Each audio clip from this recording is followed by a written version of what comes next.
Brodie Sutherland, CEO of Tocvan Ventures, is joining me here today, May 16th.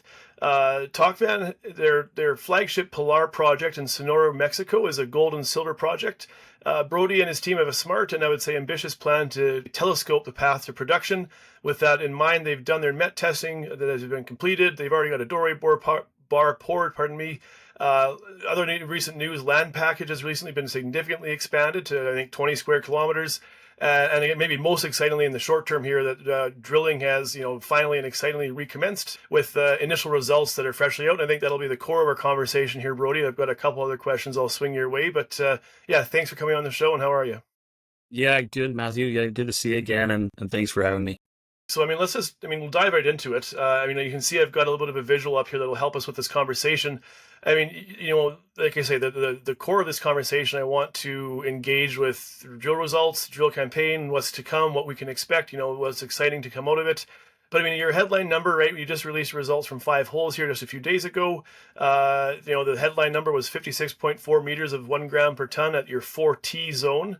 I guess maybe I'll just, easy initial question. Why don't you just talk us through why that's exciting or important or what that does for proving up this land package for you? Yeah, I think, reflecting on it over the last few days, it's actually, I think, one of our most exciting drill results to date. And that's really because of the location of this. We've got an established main zone, which is a trend that we've done most of the drilling on, most of the historic drilling's been on. And we've got some exceptional results off that, over 100 meters of 1.2 grams per ton gold, with good silver within that trend. But this 4T trend is about 400 meters to the east. It has a history of trenching on it. That's why it's called 4T. It's because there was 4 trenches initially dug on it when the Lundins were here in the mid-90s. And there was one hole that they drilled that was only 7.5 meters deep, but was averaging 3.3 grams per ton gold. So that was the leading indicator there. And there was some underground artisanal workings indicating that there was high-grade mineralization. But really, outside of the main zone, we've never hit high-grade, something that's over 10 grams per ton gold. And in this hole, we did. We hit 1.5 meters of over 26 grams per ton gold. That's part of a bigger mineralized envelope where we're seeing, consistent grades over that 56 meters. And this is all very close to surface, only 18 meters deep.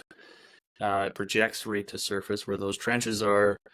And, I think it just completely opens up what that potential is to have that mix of high grade, low grade outside of our main zone. And as we start to further delineate that trend, I think there's a good chance we can start to tie it together to what we're seeing at our main zone. There's another parallel trend in between the two that we've had some good hits on in the past. And, that's really going to be our focus here, is to continue to evaluate that and build that out into a main resource. And, the key thing is that because it's on that eastern flank of what we previously was known and drilled, we've now acquired a significant land package around that. And further to the east, recently we just sampled on surface for the first time. It's the first time ever sampled on surface. And we got some really encouraging results indicating that there's much more to this system. It's not just what was previously known. There's a much bigger system here, and we're starting to level up that. Mm-hmm. And I want to talk about that. There's another recent news release where you discussed finding the placer source area, which you can see if people can see my mouse pointer there, right? That have been delineated on the map here. But I guess maybe just a couple of other kind of, maybe, like I say, kind of not gotcha questions, but maybe we'll get through the tough stuff first. But maybe just, like you said, the Lundins were here. There's been, generations of historical drilling. Maybe just, 56.4 meters of a gram per ton, 18 meters down. This is what I like about Pilar and what I like about Tocvan. It's at surface and cheap and easy. But how far away from historical drilling and I guess other Tocvan holes was this was that 50 that I think that's JES 2477? How far out from other kind of historical work is that hole itself? Yeah.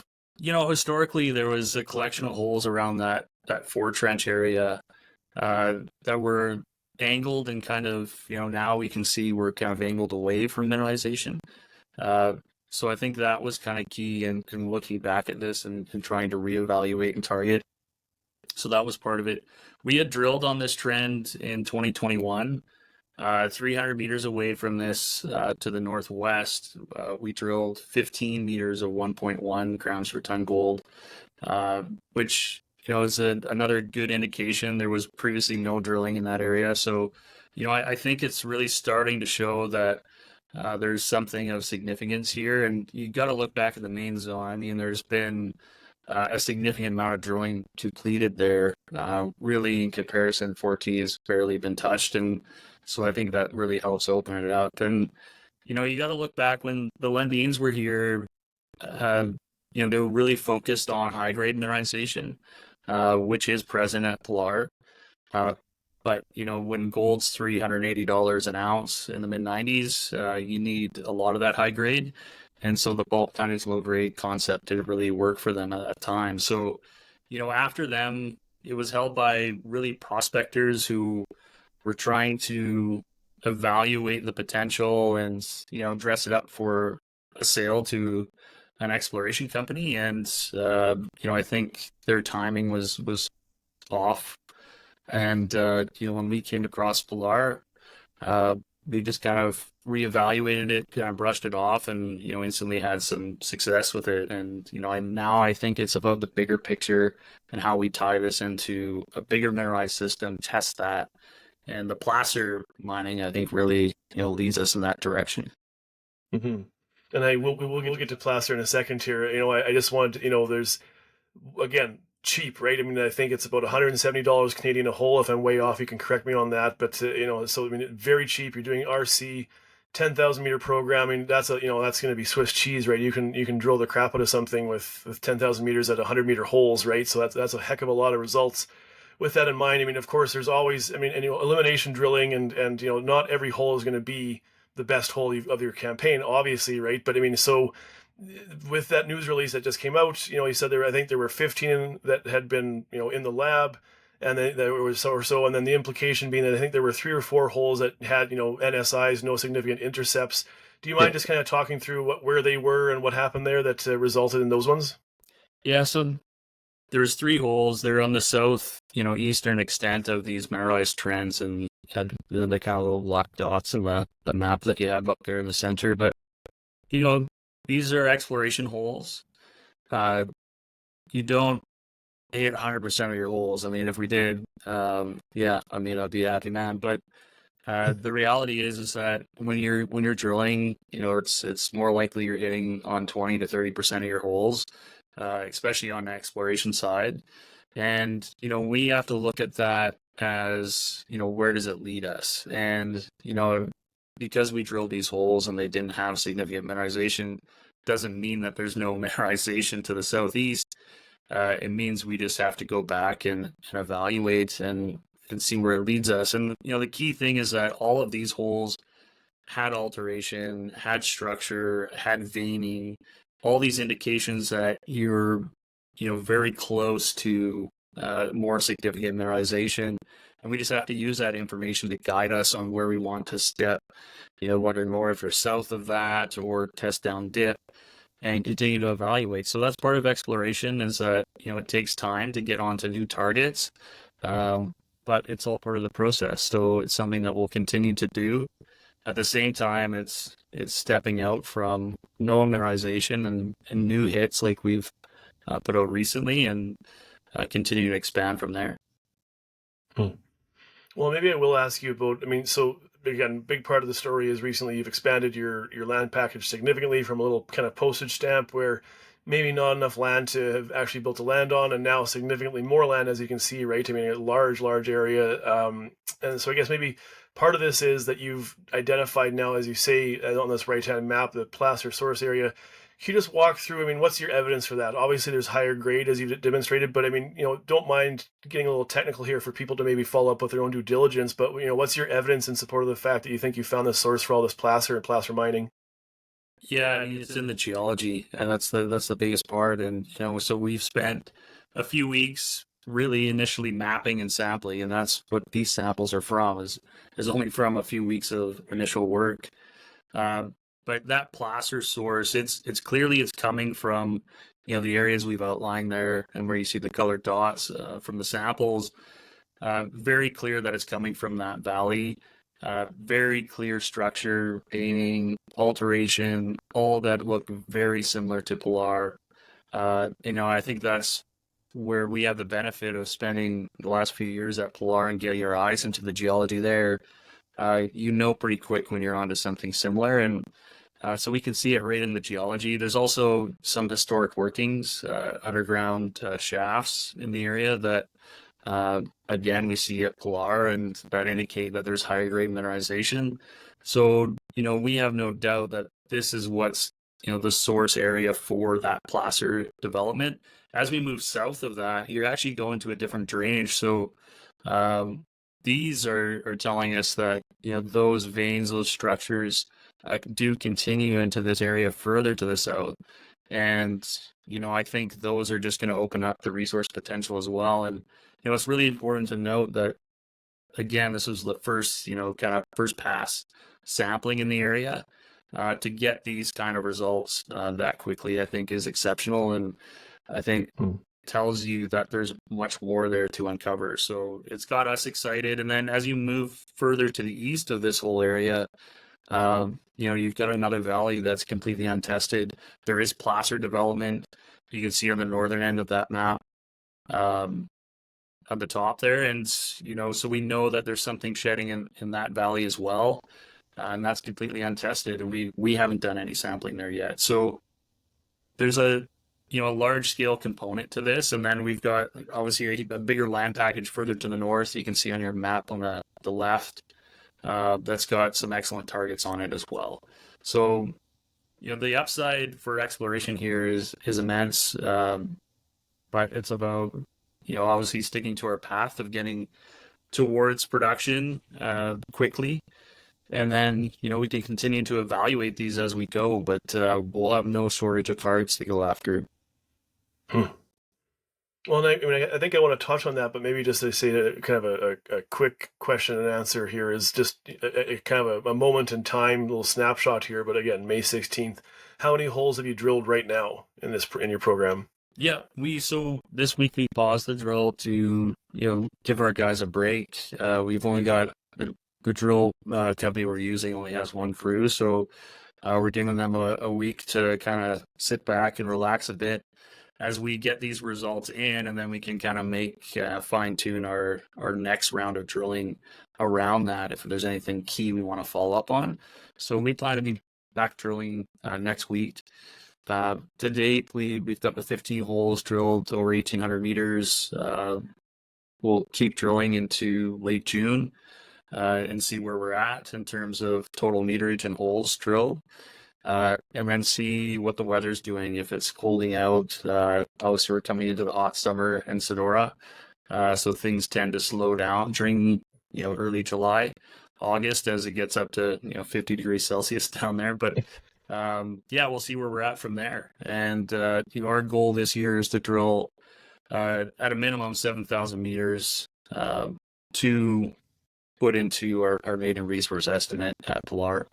And that'll be our focus. I think we'll be well on our way to that, close to half by the time we look to wrap up in late June. Well, good. I mean, obviously, a good drill program has to be responsive to what's coming out of the ground, and so that pause. I mean, quick turnaround from the lab, and a little bit of a break for the guys on the rig.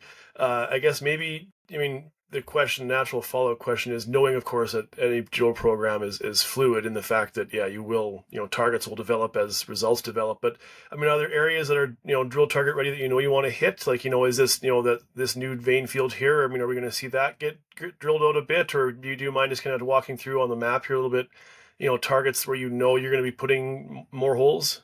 Yeah, well, I mean, the easiest one is basically where there's a kind of a tight collection of dots there just south of the placer workings that you can kind of see. I think you're just moving just a bit up to the right. I think there.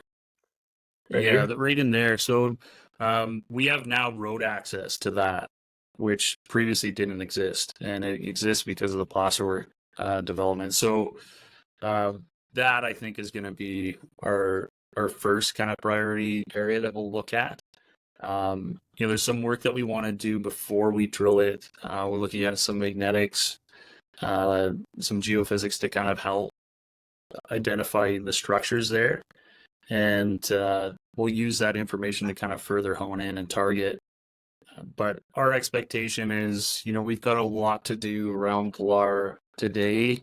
We'll probably look to permit that area for drilling during the kind of rainy season, and then hit that in the early fall as quick as we can. And I think by that time there could be further road development that gives us better access, but that's going to be the area where you see the 5.5 grams per ton gold, 80 grams silver, and the 2.3 with 9 grams per ton silver. That's likely where we'll start. Awesome. Okay. And so, I mean, I think that and you tell me if I've missed something here. I think that maybe I'll transition away from the drill campaign and just kind of finish up here, maybe 5 or 10 minutes of just other topics, a bit of a grab bag here. I mean, you recently completed a financing, 2.5 million Canadian. Institutional took down 1.5 million of that. Obviously, like I say, at 170 Canadian a whole, you can do a lot of damage with that kind of budget. I guess maybe, and I know that this is always, financing with juniors is always a fluid thing, but does that enough kind of, you have in your 2024 plans an EIA and then also a technical justification study as well. Does that kind of budget include paying for those things as well, potentially, or could it if it had to? Yeah, it definitely could if it had to. And that'll be our key focus, is to make sure we get that technical evaluation and main resource on its way. So I think it's going to be a key component for us as we move forward.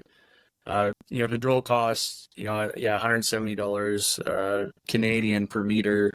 That's all in. That's drill, that's assays, that's our team, that's fuel, that's everything. That's all in. Extremely low cost, fully road accessible everywhere we're drilling right now. So very easy to get in and very easy to mobilize the drill. When we take breaks, the drill basically just parks close by, and the guys move back to town and see their families, and they come back out and get back at it. So, there it is there. It's a beautiful rig. You can move around quickly. And, that's going to be, being able to raise capital in this market, I think it's a challenging thing. Happy to be able to get that done and continue to move this forward. But, we've got a lot of ambition here. We'll see what the market does. If there's opportunities to raise additional capital in the future, we'll look at that to accelerate things. But we're comfortable with what we have right now. No, awesome. Just another question. I mean, what the EJT, Estudio Técnico Justificativo, and of course I'll just do it in English too, the Technical Justification Study. Do you mind just explaining that is part of your 2024 plans? Can you explain what that is and what goes into it? Yeah, I mean, it's basically, it's like an environmental impact assessment in essence that wraps in, the metrics around a mining setup. So what an open pit mine would look like here at Pilar, where things would be placed, where we draw water, your environmental impact on that area. And that all gets wrapped into this this technical study that gets submitted to the government for their review. And that's what we're looking to put together this year and get that submitted, because with that, once we get it back and get approval for it, we'll be permitted to open pit mine and develop this project. So this is I think a fairly unique thing in that this is a relatively streamlined process in Mexico versus other jurisdictions. And there's some excellent examples around us that have done it successfully. And I think it's something that can really set us apart from other explorers, is that we can become a developer producer very quickly at very low cost. The cost to develop these open pit heap leach setups in Sonora, you're looking at 15 to 20 million capex, extremely low. Something that you can pay off very quickly, so it becomes accessible for companies of our size to take that jump. Mm-hmm. And that's a part of when doing my initial DD a few months ago with Tocvan. That's part of what stuck out to me is that everybody thinks they have a chance at becoming a producer, otherwise you wouldn't be in the business. But you actually do. Tocvan, you have analogues and peer comparisons in your neighborhood doing what you do, and so it's not just kind of that. It's not just easy talk. You have kind of a real evidence-based thesis behind why what you're trying to accomplish is actually pretty reasonable, right? So that's part of what I like about it.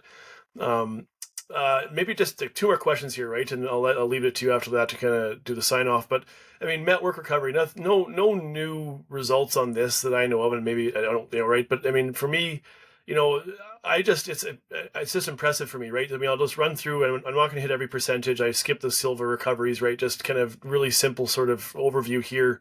Heap leach of coarse material up to 3/4 inch, 62%. I think it was 47 days. Ball rolling to sub 1/8 material, 80%, and then the gravity circuit takes it to 95. I guess this is early days and things change. The only thing constant is change, sort of thing. But is there an obvious preference at this stage? Your napkin math that you've no doubt been doing a little bit. Is there a preference at this point about how big of a circuit or how big of a flow sheet do you create at this point? Yeah, I think what the data is telling us is that you can recover the gold here any way you like, and it really comes down to what do you want to put into it at the start to get that gold out. When we ran the heap leach off the bulk sample and got 62%, which it is a good recovery that we think we can improve on. And I think there's some really good evidence that suggests that, that's a great recovery for this type of setup. It's extremely low cost to do it. But when you look at, the agitated leach and the heavy recovery, getting it over 95%, I think that's something you have to seriously consider. And so, I think that's also telling you the nature of the gold here. It's fairly liberated, the gold and silver from the other minerals in the rock. So you can use gravity to recover a large percentage of the gold and silver. And I think that's something that we'll seriously consider is a gravity circuit with potentially later agitated leach, or maybe it's a heap leach off the back of that. So, that's something that we'll continue to evaluate and see what makes the most sense. But, the best part of all of it is that we know that it's not going to be hard to get those metals out. We don't have that issue, so really it's just about fine-tuning and seeing what makes the most sense economically in terms of how much money we can make recovering those metals. Yeah, no, excellent. We're down to the short strokes here. The 2024 looks like it's going to be a big year for you guys, right? Maiden resource estimate coming out in Q4, right? Lots of met testing. You did a LiDAR survey, lots of geophys surveys, channel sampling. Lots and lots and lots going on. Do you want to just kind of run down for us, the classic, pipeline of news the next month, quarter, and rest of the year kind of thing? Yeah, obviously the drill results, that's going to be key for us and be continuous, I'd say, over the next few months in terms of rolling those results out. And hopefully we continue to see traction with that and success and keep building off that. In the expansion area, we want to do some soil grids across these areas where we have identified mineralization quickly to see what's in between and kind of help us there. Layer that with some magnetics. They'll give us a good sense of structure. We've flown LiDAR over the full property, and so we'll be able to use that as well to help target. And so that's going to lead us towards permitting and first ever drilling off those areas in the fall. And as we continue to drill at Pilar, it's putting in all that information together into a maiden resource that will focus on the original Pilar that we started with. And so, that's going to be, a resource that focuses on that area. But I think we can see quickly that can expand quite significantly. And so we'll be continuing to show that and develop that. And then it's putting in all the paperwork for our permitting, for mine development and getting that in queue. Also working with the local community for a long-term arrangement as this moves towards mine development, and just continuing to push all those things as we go. And if capital and timing allows, we've got our other project, the Cacho, which has significant potential to it as well, and just continuing to evaluate that and see where that leads us as we go. But the focus here is keep moving Pilar along, keep moving it towards production, and keep finding more. Yeah, good enough. Hey, so I mean, I'll let you end with it, Brodie. Anything that I missed that you maybe wanted to highlight for people? I think this year, not only is it going to be important for us, I think it's going to be important for a lot of other operators in Sonora and in Mexico. It's an election year in Mexico. There's been a lot of negative rhetoric towards mining in Mexico, but I think we're starting to see that shift and getting a bit more, line of sight of what things are going to look like in the future. And, we're very bullish on Mexico and the potential there. And I think it's going to be an exciting year to see how things develop, and see other companies get their permits for development. And that's going to really signify that things are moving along in Mexico. And, this is a place to be. I think this is one of the top jurisdictions in the world. And that's because of cost, because of, technical expertise of the area, because of access, and because of mineralized endowment. This is an exceptional place to find mineralization close to surface that's easy to recover, and that's perfect for us. That's exactly what we want to be aligned with, is be able to utilize that and get us to production, and what I think is going to be an exciting year for gold as well. It already has been, but we just haven't seen that fully trickle down to companies of our size yet. And that's a huge opportunity for investors, is to look at that and assess that opportunity and be ready for it, because I think it's starting to come.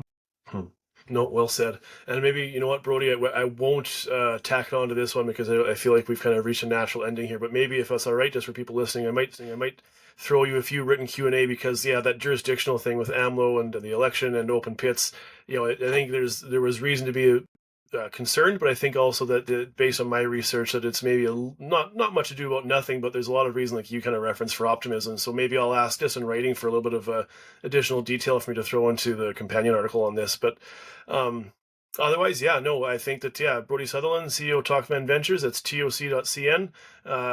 Thanks for your time, and we'll talk again soon, hopefully.